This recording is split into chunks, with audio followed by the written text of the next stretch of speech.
about people. Keith Urban. Who knew? She had this secret obsession. Did you know that, Ron? Of course you did. Okay.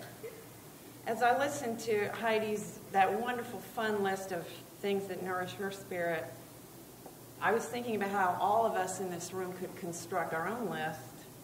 And in just a few minutes, we'll invite you to do that, to share with us. We want this to be participatory about what nourishes all of our spirits. So we'll be thinking, because you'll have a chance to share with us some of your wonderful nourishments. And I was also thinking that a lot of those things involve our senses, our 5 senses of sight and hearing and taste and touch and smell, because so many of those things appeal to us. We're very sensory creatures. And I guess if I was going to make a list, I would put on it, I didn't make a long list like that, but maybe blue flowers, just heavenly blue flowers. There's actually a variety of morning glories, the gardeners here would know, that's called heavenly blue, and it is heavenly.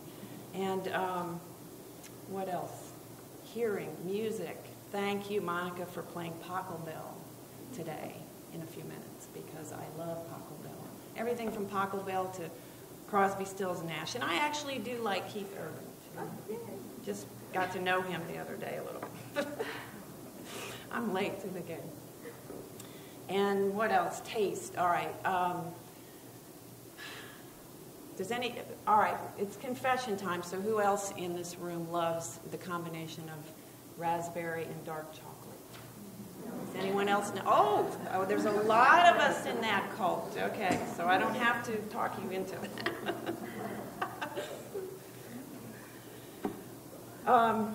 And then finally, the sense of touch. And to demonstrate that, I just wanted to tell you a little story that's actually very famous, and I'm sure most of you have heard this, but it's about Helen Keller, the very famous writer, who, of course, went very early in life, went blind and deaf, totally blind and deaf.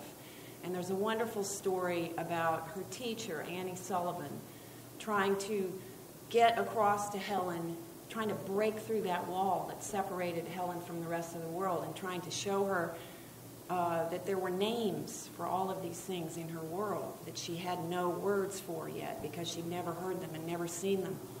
And they'd worked together for weeks and months, and Helen was just wild and unruly and frustrated and not able to communicate with anybody. And one day they were out in the yard, and they were pumping the handle on the water pump, and the water was flowing out, and Annie held Helen's hand under that stream of water and quickly did the sign language for the letters W-A-T-E-R, W-A-T-E-R.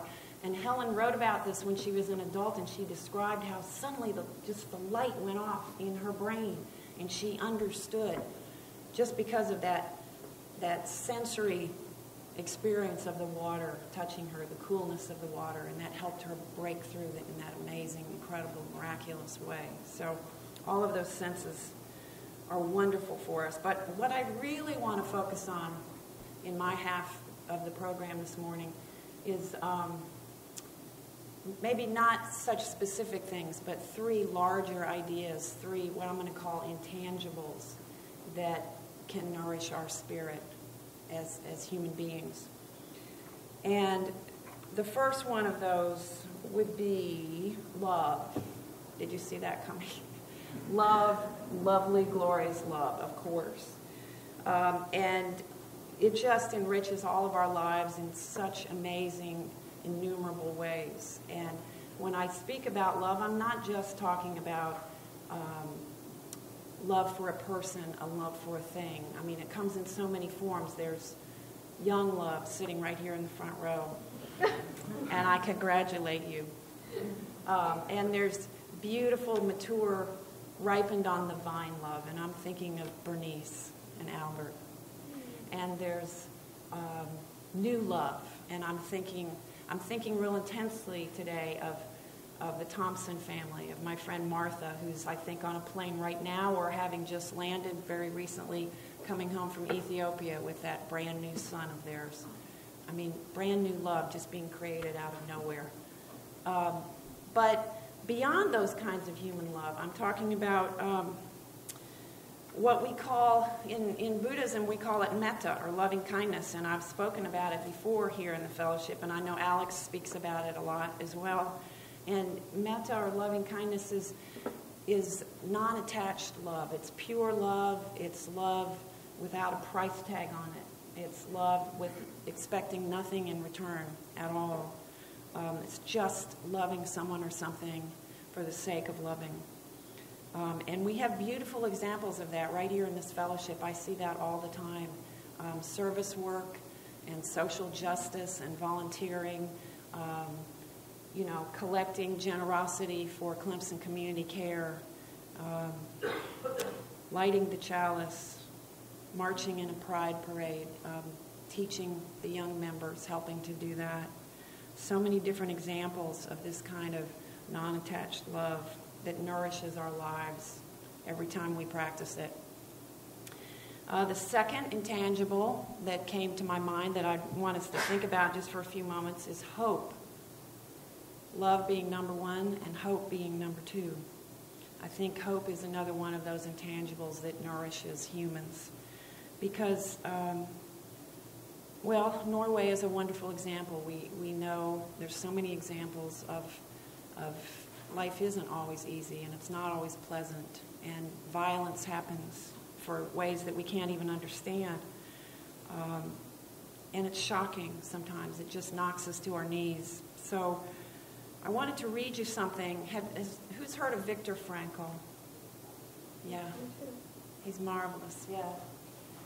I just discovered him. I hadn't really known about him, and I learned about him in some of my classes at Clemson. He was a Austrian neurologist and psychiatrist, and he was imprisoned in Auschwitz during World War II.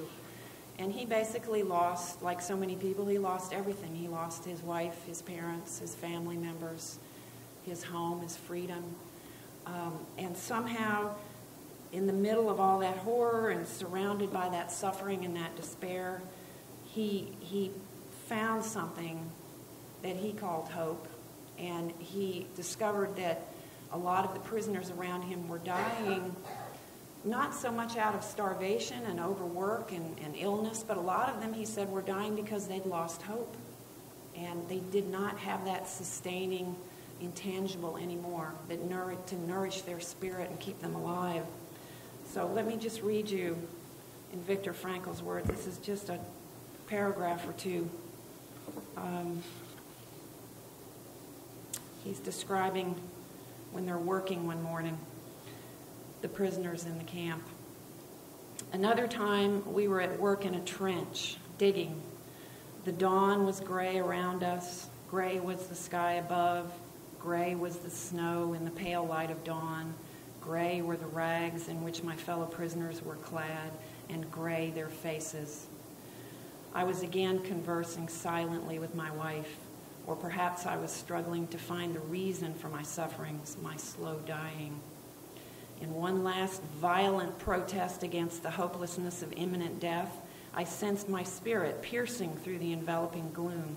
I felt it transcend that hopeless, meaningless world. And from somewhere, I heard a victorious yes in answer to my question of the existence of an ultimate purpose.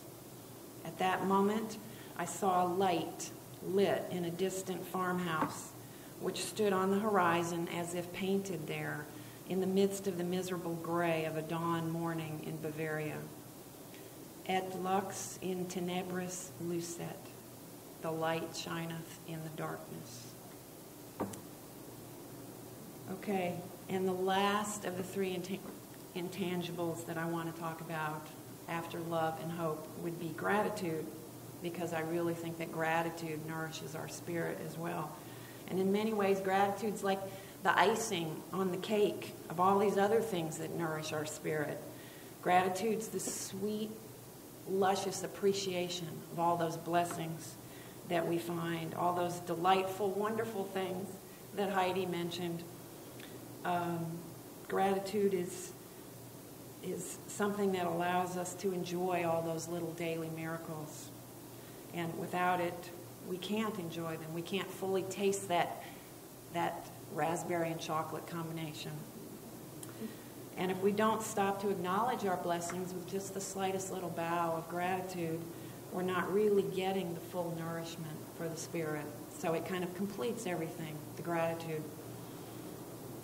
Last year, I kept a gratitude journal, and it was a little undersized spiral-bound notebook. And every day for 365 days, I would write down one thing, just one thing. I had to restrain myself, one thing every day that I discovered that was a gift of some kind, something that nourished my spirit. And what I found at the end of the year, it wasn't so much the exercise of writing it down and trying to remember the little blessing, but the exercise was looking for the blessing. The exercise was being open and feeling the gratitude and letting the blessing present itself to me. I had to be looking to find it. And I remember probably my favorite blessing of the whole year was one day seeing an old, battered, faded pickup truck that was driving through Pendleton. This pickup truck was even older than mine. And just caught my eye at the last second, just in time. I saw this. It was, as it turned the corner, there was hanging out of the open passenger window was the world's largest, furriest, enormous white dog. And this dog was hanging out that window, about 3/4 of him. It was probably very dangerous, but boy, it was wonderful. And his hair was blowing in the wind, and he was all joy. Tongue was hanging down to here, and it was just joy blowing in the wind. It was absolutely fantastically transcendent, those 2 or 3 seconds that I got to see that, and that was nourishing to the spirit, for real. So now it's your turn. Heidi and I have shared with you some of our things that nourish us, and we would love now to make this a group project and hear what nourishes you. So Heidi will bring the mic around.